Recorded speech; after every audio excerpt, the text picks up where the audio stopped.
Finally আমরা যাচ্ছি। আর এইখানে হচ্ছে আমাদের ব্যাগস। এক সেকেন্ড, এই কি বলে 1 2 3 4 5 6 7 8 8টা ব্যাগ হয়েছে জন্য। Not much. হ্যাঁ, সব থেকে বড় ব্যাগটা আমার, দ্যাট ইজ ভেরি অবভিয়াস। এটা হচ্ছে ওর, জানি না ও কি করছে হঠাৎ করে। Real struggle, guys. We are waiting from 10 to 15 minutes, but still we are not getting our cab. Even the cab cancelled because we are getting a SUV because we are 5 here, and then it was cancelled. I rebooked and I get the same cab again. গেছি, এখন আমরা যাচ্ছি শিয়ালদা স্টেশনের দিকে। এখন বাজে হচ্ছে, আমি ঘড়ি পড়িনি, কটা বাজে এখন? 3:12 বাজে এখন। আমাদের ট্রেন হচ্ছে 4:50 and as per Uber we will reach there by 3:54. তো এখানে আমরা পৌঁছে গেছি শিয়ালদা স্টেশনে। শিয়ালদা স্টেশনে আমরা ঢুকছি। আর আমি বললাম না যে আমাদের ক্যাবটা প্রথমে ক্যান্সেল করে দিয়েছিল, যে ক্যাবটা ক্যান্সেল করেছিল সেই ক্যাবটাই এসছে।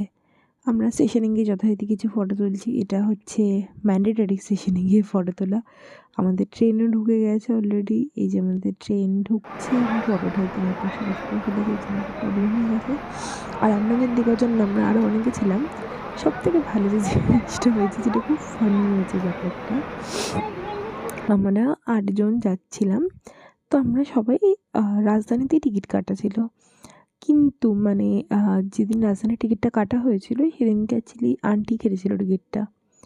কেউ খেয়াল করেনি, আমাদের অর্ধেক টিকিট হয়ে গেছিলো রাজধানী শিয়ালদার, আর অর্ধেক হয়ে গেছিলো হচ্ছে হাওড়া রাজধানী। আমরা ফ্রাইডে আমাদের ট্রেন ছিল, ওয়েডনেসডে টিকিট খুলে এটা আমরা উদ্ধার করে দিয়েছি। আমাদের আন্টিদের ট্রেনের টিকিট হয়েছে হাওড়াতে, হাওড়া রাজধানী, আর আমাদের টিকিট হয়েছে হচ্ছে দিল্লি রাজধানী।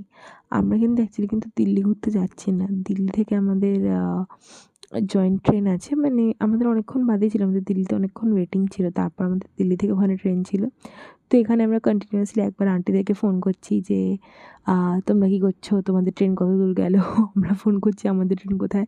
বাট জাস্ট একবার ভাবো, যদি না আমরা দেখতাম তাহলে আমরা সবাই মিলে একই ট্রেনে উঠে পড়তাম। আর এখানে আমি কিছু ছবি তুলে নিয়েছি, তারপরে একটু স্যুপ খেয়ে নিয়েছিলাম, তখন আর ভিডিও করিনি, তাই জন্য ফটোটাই দিয়ে দিলাম। তারপর আমি ট্রেনে খুব বোর হচ্ছিলাম, তাই জন্য আমি এরকম বসে বসে হাতে নেল পালিশ পরেছি। এই যে নেল পালিশের কালারটা। আর আমাদের অ্যাকচুয়ালি যাওয়ার সময় ট্রেনে কোনো ফুড ছিল না, আমরা বাড়ি থেকেই নিয়ে গেছিলাম। বাট আমার আইসক্রিমটা দেখে খুব খেতে ইচ্ছে করছিলো, তাই আইসক্রিম খাচ্ছিলাম। আর এই আমরা এখানে দিল্লি পৌঁছে গেছি। দিল্লি পৌঁছে যাওয়ার পর দেখাচ্ছি, এই ফ্যানটা এতটাই বড় ছিল যে দেখে আমার মনে হচ্ছিল বাবা কত বড় ফ্যান, তাহলে আমার করা যায় বলে, এটা শিয়ালদা স্টেশনেও আছে।